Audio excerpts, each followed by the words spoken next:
Hello बच्चों, आज हम लोग कक्षा 7 सामाजिक विषय के नागरिक शास्त्र का इतिहास और हमारा जीवन है जो आपका उसके नागरिक शास्त्र का पहला पाठ संविधान है, उसके अभ्यास कार्य को करेंगे।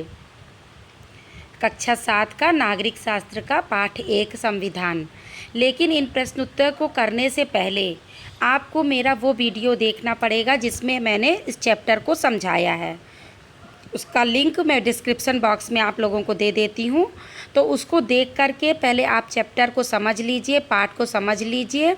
उसके बाद जब ये आप प्रश्न उत्तर करेंगे कॉपी में तो आपको बहुत अच्छे से समझ में आ जाएगा, रटना नहीं पड़ेगा और लिखते भी बन जाएगा। तो अब हम शुरू करते हैं अभ्यास कार्य पाठ 1 सामाजिक शास्त्र का, है ना, नागरिक शास्त्र का। आपका पहला प्रश्न है जो उसमें आपको सही गोला लगाना है, मतलब जो भी सही है उस पर काले रंग से गोला करना है। तो पहला क्वेश्चन है आपका, संविधान सभा के अध्यक्ष थे। तो कौन थे संविधान सभा के अध्यक्ष? डॉक्टर राजेंद्र प्रसाद। ये देखिए, इसको काला करना है आपको। उत्तर सही उत्तर क्या है? डॉक्टर राजेंद्र प्रसाद। दूसरा है प्रश्न आपका, मौलिक अधिकारों की संख्या है। तो मौलिक अधिकारों की संख्या 6 है और एक अधिकार जोड़ा गया था और उसमें एक 8 बना करके अनुच्छेद, तो वो 7 हो गया, लेकिन टोटल मौलिक अधिकार 6 हैं। तो इस तरह से ये दोनों आपके ऑब्जेक्टिव के क्वेश्चन का हो गया आंसर। पहले का राजेंद्र प्रसाद, दूसरे का 6। आगे चलते हैं, हम अपना देखते हैं। दूसरा प्रश्न है आपका कि संविधान सभा के बारे में लिखिए। क्या थी संविधान सभा, कैसे गठित हुई, उसके बारे में मैंने चैप्टर में इसको बहुत अच्छे से समझाया हुआ है, इसमें भी थोड़ा बहुत बताने की कोशिश कर रहे हैं। उत्तर है आपका, स्वतंत्रता प्राप्ति के बाद भारत सरकार को एक संविधान की आवश्यकता महसूस हुई। क्यों आवश्यकता महसूस हुई संविधान की? संविधान क्योंकि इसके पहले तो हमारे यहाँ पहले राजतंत्र था, फिर अंग्रेज़ लोग आ गए, हम लोग परतंत्र हो गए, गुलाम हो गए, फिर स्वतंत्रता मिली और हमारे यहाँ क्या आ गया? लोकतंत्र। तो इसके पहले राजाओं के नियम कानून चलते थे, उसके बाद अंग्रेज़ों के नियम कानून चलने लगे, और जब हम स्वतंत्र हो गए, स्वतंत्र हो गए, तो हमें ये हुआ कि अब किसके नियम कानून चलेंगे। अब स्वतंत्र हो गया देश तो किसको, हम कोई नियम कानून तो होना चाहिए ना। तो इसी के लिए स्वतंत्रता प्राप्ति के बाद भारत सरकार को एक संविधान की आवश्यकता महसूस हुई। सोचा गया कि हाँ, एक ऐसा बना लिया जाए जिसके अनुसार ही हमारा देश चले। नहीं तो क्या होता, जो शक्तिशाली होता वो अपना पावरफुल होकर के सब दूसरों पे, कमज़ोरों पर शासन करता, जैसा कि अंग्रेज़ कर रहे थे। तो आपका उत्तर यहाँ से शुरू होता है, स्वतंत्रता प्राप्ति के बाद भारत सरकार को एक संविधान की आवश्यकता महसूस हुई। भारत का संविधान बनाने के लिए भारत सरकार ने सन 1946 में एक संविधान सभा का गठन किया। उसमें 389 लोग थे जो भारत के हर प्रांत से, हर क्षेत्र से लिए गए थे। संविधान सभा के अध्यक्ष तत्कालीन राष्ट्रपति राजेंद्र प्रसाद थे। संविधान सभा की एक प्रारूप समिति बनी जिसने संविधान लिखने का काम किया। इस समिति के अध्यक्ष डॉक्टर भीमराव अंबेडकर थे। संविधान सभा ने 26 नवंबर 1949 को स्वतंत्र भारत के संविधान को स्वीकार किया। तो ये थोड़ी सी चीज़ें हैं जो कि आपको संविधान के बारे में संक्षिप्त में बताना है कि हमको उसकी कब आवश्यकता महसूस हुई, वो कब बना, 1946 में, कितने लोग थे उसमें, 389 लोग, और हर प्रांत से थे, और उसके अध्यक्ष कौन थे? संविधान सभा के देखिए अध्यक्ष राजेंद्र प्रसाद थे। लेकिन जो संविधान बन के तैयार हुआ उसको लिखने का भी काम करना होता है ना। सबने तो पहले अपने अपने सुझाव दिए, सुझाव देकर के संविधान बन गया। तो उसको जो लिखित बनाने के लिए एक प्रारूप समिति बनाई गई। उसके अध्यक्ष कौन थे? डॉक्टर भीमराव अंबेडकर।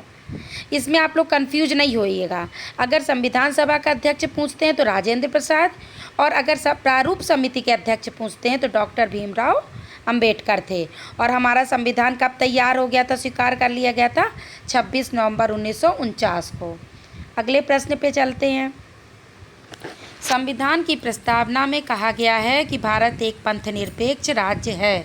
इसका क्या अभिप्राय है? तो उत्तर है आपका कि भारतीय संविधान में किसी विशेष धर्म को राज्य धर्म की मान्यता नहीं दी गई है और इसमें सभी धर्मों को समान आदर दिया गया है। मतलब प्रश्न आपका पूछ रहा है कि संविधान सभा की जो प्रस्तावना है उसमें कहा गया है कि भारत पंथ निरपेक्ष है।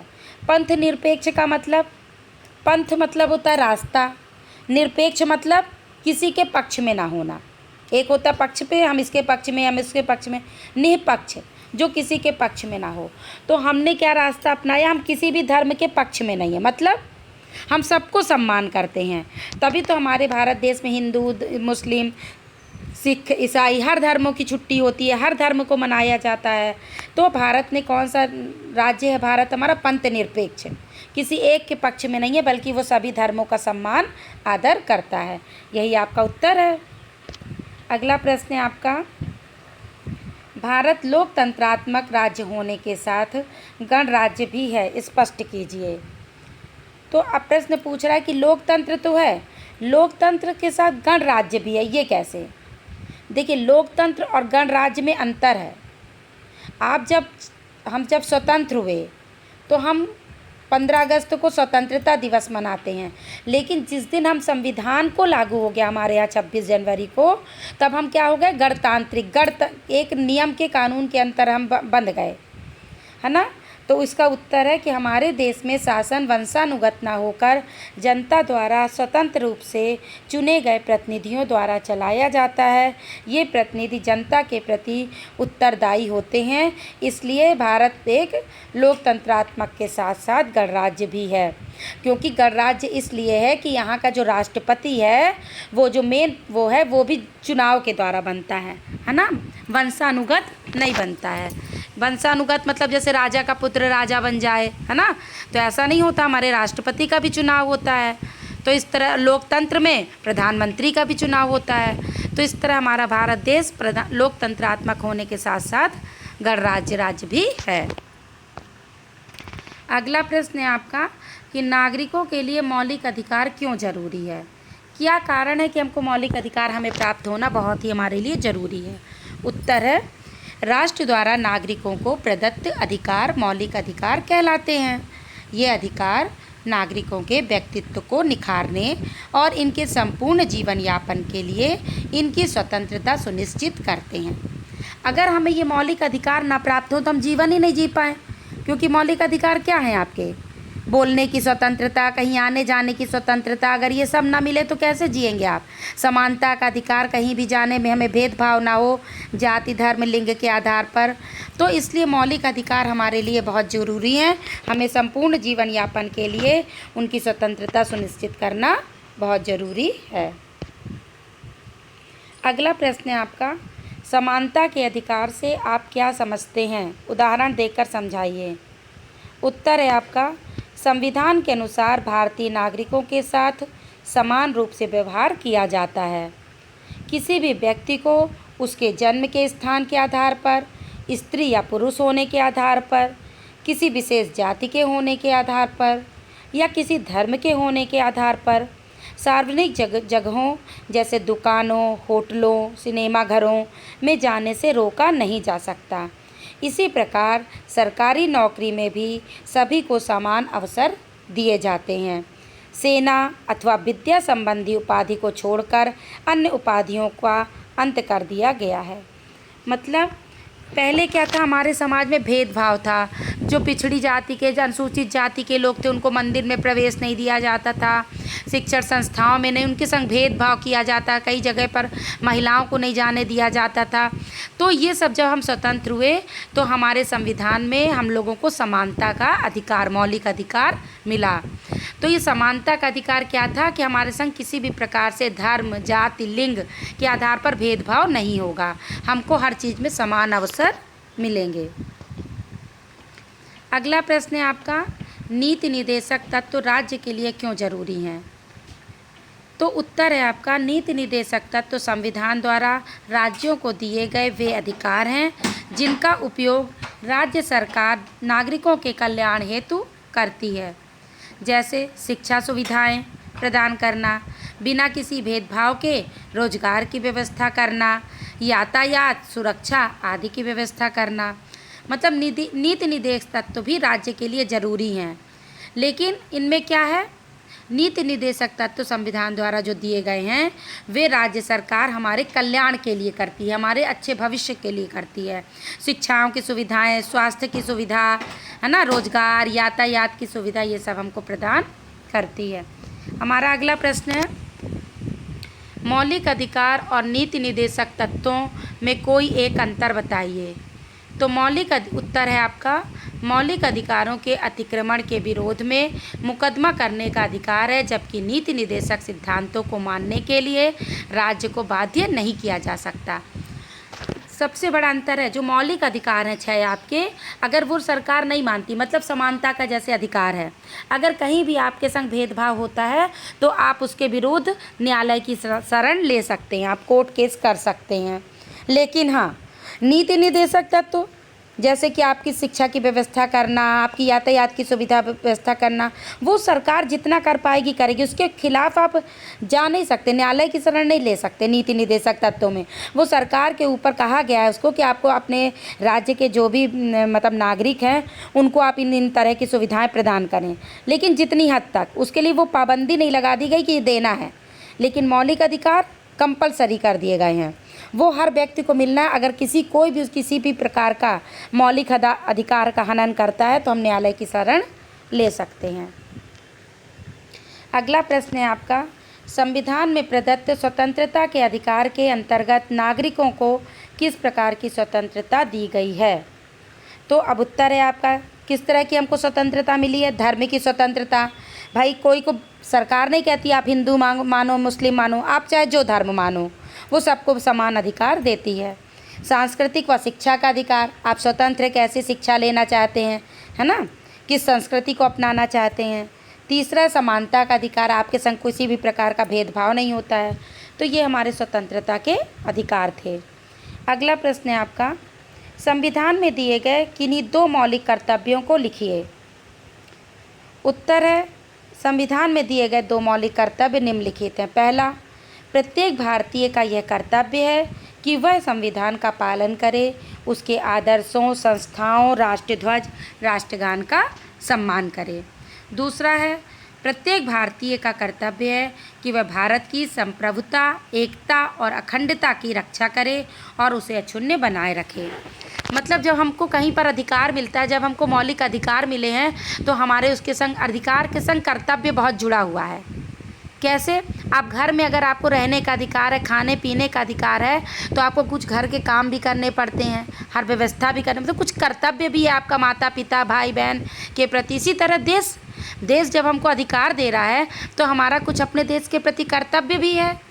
तो हमको अपने देश के राष्ट्रगान, राष्ट्रध्वज का सम्मान करना चाहिए, हमारे देश पर कोई हमला ना कर सके, हमारे देश को कोई फिर से गुलाम ना बना सके, उसकी संप्रभुता को कोई हनन ना कर सके, इसके लिए भी हमको करबद्ध प्रयास करना चाहिए। आगे चलते हैं हम। हमारा अगला प्रश्न है, हमारे देश के लिए संविधान क्यों महत्वपूर्ण है।